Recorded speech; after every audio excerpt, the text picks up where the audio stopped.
Sahabat beriman, kali ini kita akan ngaji lagi bersama guru kita Pak Ustadz Danu. Assalamualaikum Pak Ustadz. Waalaikumsalam warahmatullahi wabarakatuh.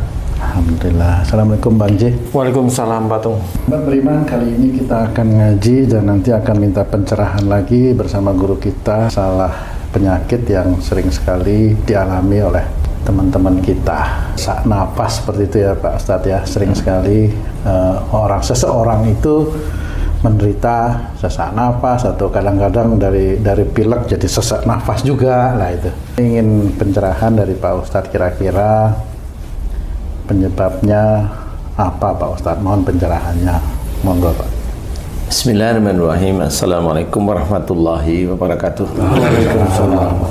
Amin ya rabbal alamin. Alhamdulillah. Memang selama ini kenapa kita sebagai seorang muslim itu selalu mencontoh akhlak Rasul, ya. Rasul sebagai uswatun hasanah, contoh yang baik. Tetapi kadang-kadang kita yang muslim, kita nih, bukan saya aja, maksudnya kita yang muslim itu hanya sekedar catatan, sudah tahu secara teori, tahu bahwa Rasul itu contoh yang baik, tahu, tetapi dalam mengaplikasikan sehari-hari jarang sekali orang-orang muslim itu paham. Ya, yang dicontoh biasanya ya sholatnya atau puasanya boleh, memang itu yang harus kita kerjakan karena itu ibadah wajib ya. Kemudian yang sunnah-sunnah kelihatannya sunnah tetapi sebenarnya itu ditulis oleh Allah Ta'ala. Contoh yang memang harus kita ketahui, umpamanya kalau Allah itu menceritakan fa'fu anhum, artinya maafkan mereka, itu berarti sudah suatu kewajiban sebenarnya. Sudah anjuran oleh Allah Ta'ala, maafkan mereka, jadi itu sudah perintah. Kerjakan sholat, perintah, ya, tunaikan zakat, perintah. Jadi seperti itu. Kemudian kalau fa'fu anhum, maafkan mereka, itu berarti perintah. Wastaghfir lahum, dan mohonkan ampunan dosa-dosa mereka, itu perintah. Kemudian apalagi lintalahum, lemah lembutlah kamu kepada mereka, itu sebenarnya perintah. Tetapi banyak orang muslim itu nggak paham bahwa itu perintah Allah yang harus kita kerjakan setiap saatnya. Nah, yang lobang-lobang inilah akhirnya menjadi persoalan di kemudian hari. Nah, pertanyaan sesak nafas ini sebenarnya ya bermasalah dari situ. Kalau enggak ada sebenarnya anjuran Rasul atau istilahnya itu apa namanya yang sering kita ketahui bahwa la taktab walakal jannah, jangan marah bagimu surga. Itu banyak orang tahu, banyak orang Islam tahu, tapi nggak ngerti marah yang bagaimana atau tidak marah yang bagaimana. Tahu ilmunya tapi sulit sekali atau bahkan tidak mau mengerjakan. Kalau boleh saya ceritakan, bahkan tidak mau mengerjakan. Istilahnya jangan marah bagimu surga, itu kalau marah kan sebenarnya Allah akan memasukkan dalam neraka. Sebenarnya itu ringan aja cara berpikir, cuma kita orang Islam ini itu mengabaikan. Nah, di sini saya mencoba menceritakan bahwa sesak nafas, sesak itu berhubungan dengan dada, dengan nafas. Kemudian kenapa sih sesak nafas? Ada yang anak kecil, adik-adik yang sejak kecil, sejak bayinya sudah sesak nafas. Jadi didengerin itu ngik, ada yang bunyi gitu ya. Jadi ibunya, bapaknya langsung bilang ke rumah sakit atau ke dokter nafas. Ngik. Nah, ini yang dari kecil sesak nafas. Kemudian dari sejak akhir balik sesak nafas ini beda-beda. Kemudian setelah menikah sesak nafas ini beda-beda. Beda lagi. Jadi walaupun analisanya mirip-mirip dari teman dokter asma, ya obatnya ya begitu, nggak ada apa-apa sih. Cuma kalau dari sisi Islam itu bagaimana? Asma yang dari kecil, dari dia lahir, kemudian asma dari dia setelah akhir balik, asma setelah dia itu menikah, atau asma setelah menikah lama begitu ya. Ini yang akan saya ceritakan bahwa kalau asma pada adik bayi mau berapa bulan, berapa tahun itu maksudnya itu di bawah sebelum akhir balik ya. Akhir balik anggap aja itu kalau laki-laki 14 tahun, 13 tahun, perempuan itu 12 tahun rata-rata lah ya ini ya. Iya. Dia di bawah itu. Nah, ini insya Allah yang bersalah itu insya Allah ayah atau ibunya. Insya Allah ya. Bagaimana? Ada beberapa hal yang bisa kita pelajari di sini.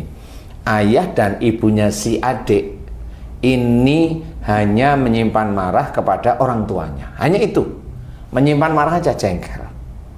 Gitu. Biasanya ada persoalan antara dia dengan ayahnya, si orang tuanya si adik ini ya. Ada persoalan orang tuanya si adik, ibu atau ayahnya dengan kakek atau neneknya si adik lah. Yang paling gampang itu seperti itu ya. Itu ada persoalan, entah pinjam uang, nggak dipinjemin, nyimpen jengkel lah. Padahal si adik ini belum ada dalam kandungan.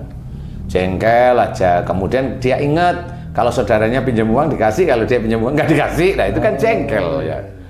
Itu jengkel. Akhirnya pada saat itu, si ibunya si adik hamil si adik ini. Kalau jengkel itu disimpan terus, nah inilah sebenarnya persoalannya. Ada sifat emosional ibu itu yang dipasang oleh Allah Ta'ala di anaknya yang kecil. Sebenarnya anak ini menjadi ujian bagi orang tuanya, pertanda bahwa kamu ada sesuatu dengan orang tuamu. Cuma karena manusia itu tidak sadar bahwa pertanda sakit itu sebenarnya adalah ada dosa. Kalau si adik yang sakit itu dosa orang tuanya kepada kakek atau neneknya si adik, iya. Ya dia biasa aja, dikiranya itu penyakit biasa, ke dokter sembuh, ya alhamdulillah, nggak sembuh ya nggak apa-apa, berobat terus. Inilah kecenderungan manusia ya. Nah kita orang Islam itu sudah diceritakan oleh Allah Ta'ala, dan banyak sekali orang Islam itu tahu, banyak sekali yang tahu tapi nggak mau mengakui. Wa ma asabakum min musibatin fa bima kasabat aydikum. Apa saja musibah yang engkau terima itu disebabkan dari buah tanganmu sendiri. Semua orang Islam rata-rata tahu. Ayat itu tahu. Para ustadz, para kiai, para ulama tahu ayat itu. Tapi jarang sekali manusia itu mengakui. Nah inilah akhirnya Allah tetap aja memberikan. Allah nggak mau tahu ini yang adik ini nggak ada dosa, nggak mau tahu. Yang penting itu orang tuanya. Kalau memang dia itu bersalah pada orang tuanya, itu akan diberikan kepada anaknya biar itu berkaca. Karena bahwa anak itu juga fitnah bagi orang tua, fitnah itu ujian bagi orang tua, sehingga dijadikanlah dia sakit sesak nafas.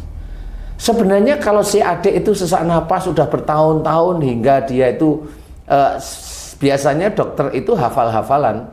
Kalau dia sejak kecil sesak nafas, dokter yang sudah profesional dia bilang nanti kalau dia sudah mulai agak remaja hilang sesak nafasnya. Memang bisa hilang kalau sifat si adik itu happy. Kalau sifat si adik itu happy hilang.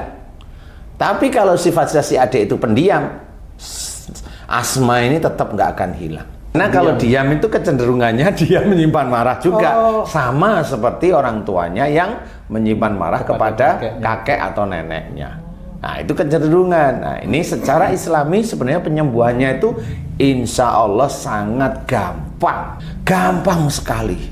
Asma dari bayi itu gampang, asal orang tuanya tahu bahwa oh iya saya menyimpan marah dengan orang tua saya atau dengan ibu atau dengan bapak. Ingat-ingat kenapa dulu saya memang pinjam uang nggak dipinjemin, tapi saudara saya yang lain dipinjam uang dikasih gitu.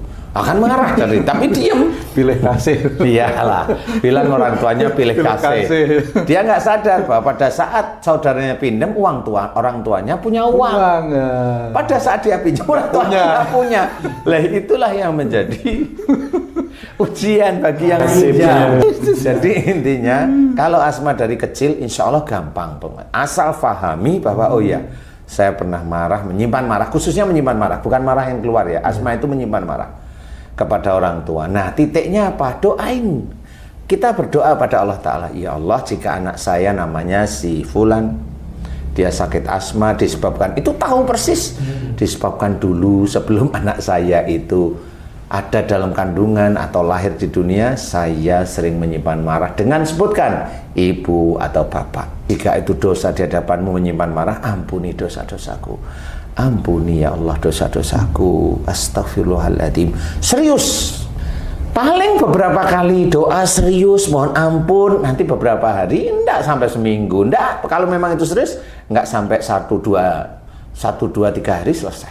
Insya Allah sembuh. Itulah sebenarnya titiknya bukan kekuatan doa, tetapi dia bertobatnya kepada Allah Ta'ala. Sebenarnya gampang daripada berobat ke rumah sakit nggak sembuh-sembuh. Ini saya kasih tahu, karena boleh ini teman-teman pendengar ini boleh mempraktekkan kalau serius, kan gitu ya? Iya. Nah ini kalau yang adik kecil, kalau namanya sesak nafas itu yang sudah akil balik, ya.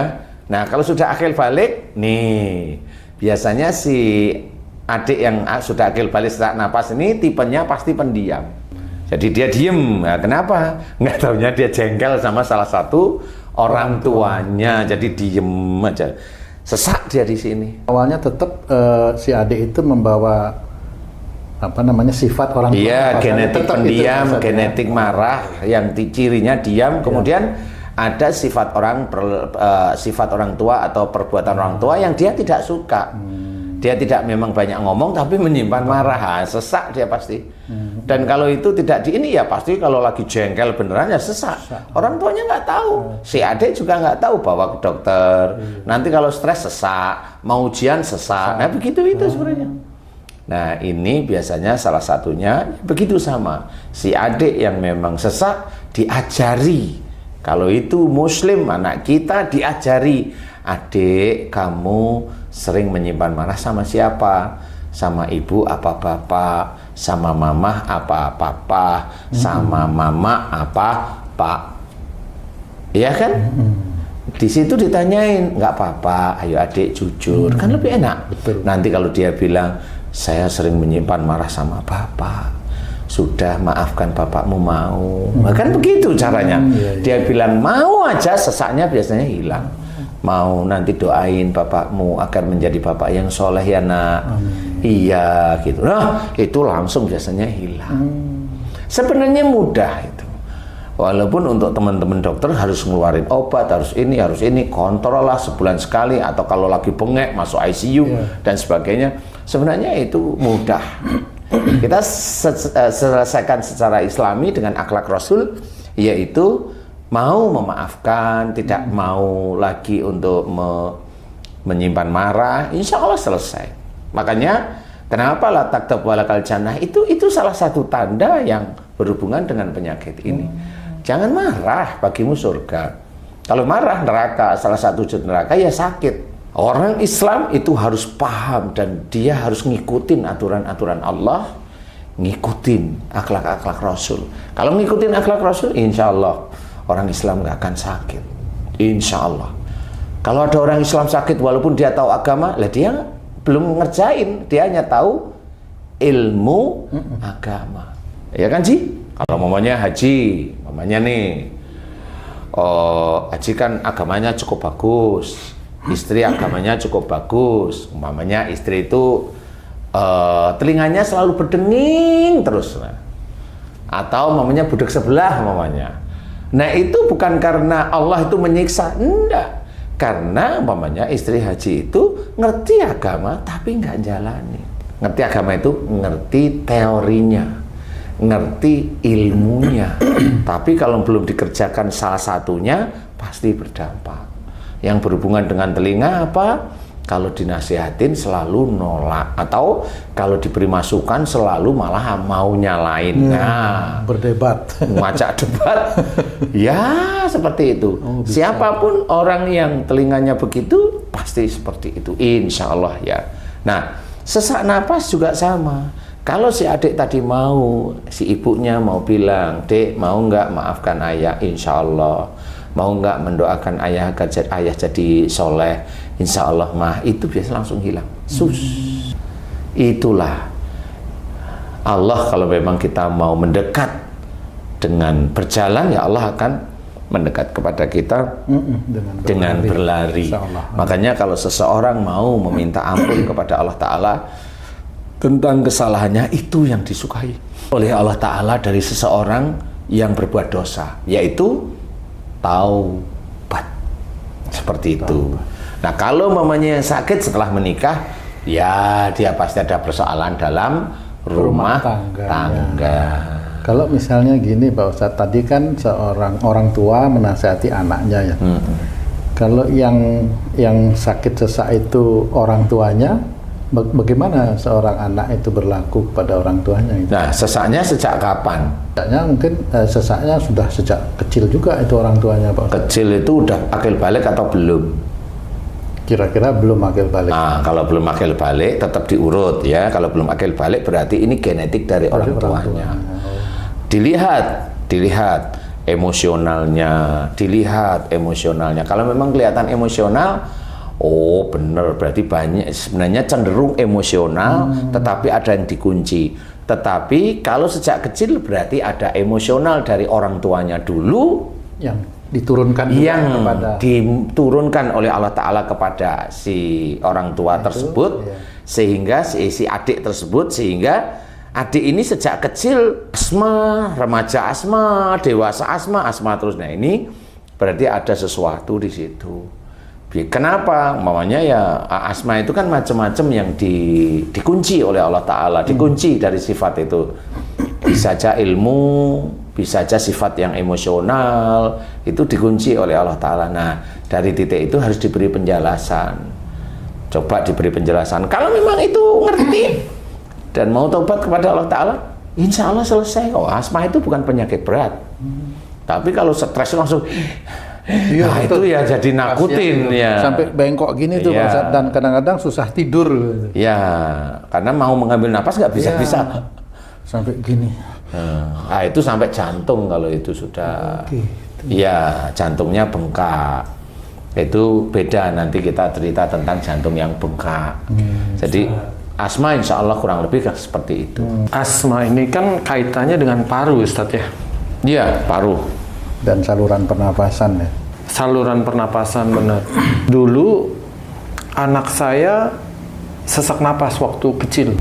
Kecilnya sekitar 2 tahun, 3 tahun. Periksa ke dokter, ternyata parunya ada flek. Oh iya, benar. Dokternya bilang, ini gejala TBC. Tapi kalau masih kecil tidak menular katanya. Katanya nih, kata dokter. Tapi kalau udah dewasa bisa menularkan ke orang lain.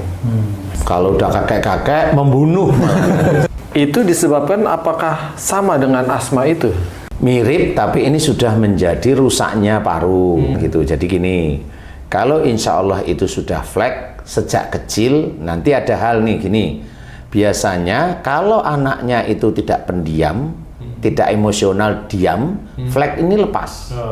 Jadi kalau anaknya itu happy walaupun emosional tapi happy, flek itu akan hilang. Cuma bedanya besok kalau si anak itu emosional dan happy, persiapan nanti kanker payudara. Nah, karena kalau emosionalnya masih terus-menerus dilakukan itu kan tetap nanti flek paru itu kan biasanya orangnya pendiam, Ji. Orangnya pendiam, marahnya diem. Nah, flek paru dari anaknya Haji itu dulu insya Allah salah satu orang tuanya si adik bisa aja Haji atau Bu Haja nih, ya, itu yang marahnya disimpan dan jengkelnya bener. Nah, jengkelnya bener, nggak cuma menyimpan marah biasa, jengkel sekali. Sama orang tuanya? Sama orang tuanya. Kira-kira siapa? Kalau saya lihat Haji kayaknya enggak deh. Haji kan cengar-cengir, suruh ngepel ikut kan gitu ya, suruh nyetrika ikut. Kira-kira siapa Haji? Saya nggak tahu ya. Ah iya sudah, kalau nggak tahu jadi nggak tahu beneran loh nanti. Sebabnya kalau istri kan masa lalunya kan nggak tahu. Oh, tapi kira-kira kalau dilihat sekarang kan ngerti ya kira-kira. Kalau sekarang malah nggak pendiam istri saya. Iya, kalau sekarang bisa aja. Cenderung emosionalnya kan kelihatan. Dulu mamanya Haji. Kalau Haji kan setelannya kan begini, standar gitu ya. Kalau istri itu kelihatan pendiam nggak dulu kalau jengkel. Itu gitu aja. Oh iya. Hah? Kata keluarganya sih nggak pendiam, nggak. Nggak pendiam. Ya. Berarti Haji yang pendiam. Keluar. Nah, kalau kata saudaranya keluar berarti dengan saudaranya. Kalau dengan orang tuanya, karena dia tahu agama, pasti diem. Karena nggak boleh melawan. Tapi di sininya marah, ya itu tetap melawan, cuma nggak kelihatan aja sebenarnya.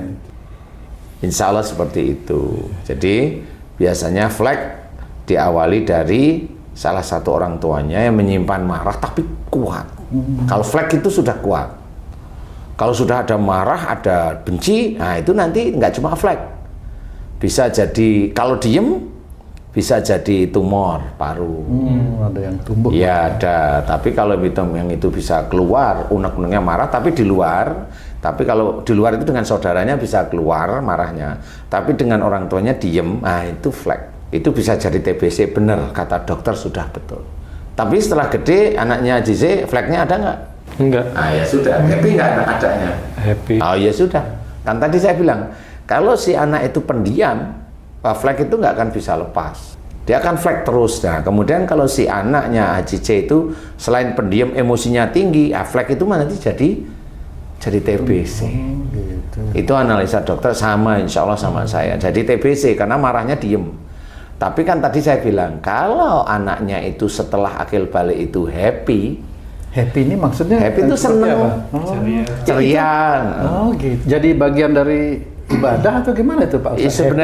Sebenarnya kan diam yang berlebihan itu sebenarnya nggak boleh juga, karena banyak orang diam itu bukan diam itu dia tidak mau berbicara kasar, tapi diamnya malah menyimpan marah. Oh, ternyata ada yang iya, makanya di situ diamnya, oh itu bukan diam yang diinginkan oleh Allah, bukan. Diam kamu ya salah.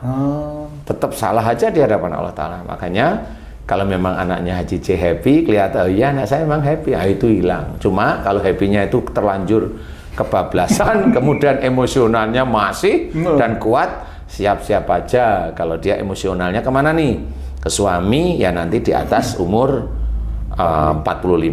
Tapi kalau emosionalnya sama emaknya atau bapaknya, ya ditunggu aja nanti sebelum umur 45 ada benjolan, suruh berhenti.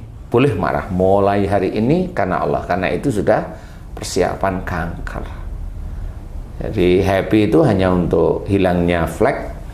Tapi kalau happy-nya kebablasan nggak apa-apa, happy itu seneng, kemudian emosionalnya tetap, dan emosionalnya itu kuat kemana? Bisa ke orang tua. Ini persiapan kanker payudara maksudnya. Begitu kurang lebih ya. Mudah-mudahan bisa manfaat. Insya Allah. Wallahu a'lam. Alhamdulillah. Terima kasih banyak Pak Ustadz. Ilmunya cukup bermanfaat ini Pak Haji ya. Tapi tadi itu happy itu. Itu bisa mengungkapkan perasaan kali itu. Tapi dinamain happy. Iya. Tapi happy saya ini adalah happy keseharian ya. Sehari-hari. Bukan happy yang biasa digunakan waktu luang para ya. para penyintas itu happy nafsu kalau itu ya. Happy pergi ke happy. Aduh, alhamdulillah. Terima kasih banyak Pak Ustadz penjelasannya. Banyak sekali ilmu yang bermanfaat yang dijelaskan tadi dari Quran. Mudah-mudahan ini bisa meningkatkan keimanan dan ketakwaan kita kepada Allah. Paling tidak kita bisa menjalankan, terhindar dari sakit lah paling tidak, seperti itu Pak Ustadz ya. Insya Allah. Terima kasih atas perhatiannya. Jika ada perkataan kami yang kurang berkenan, kami mohon maaf. Wassalamualaikum warahmatullahi wabarakatuh. Waalaikumsalam warahmatullahi wabarakatuh.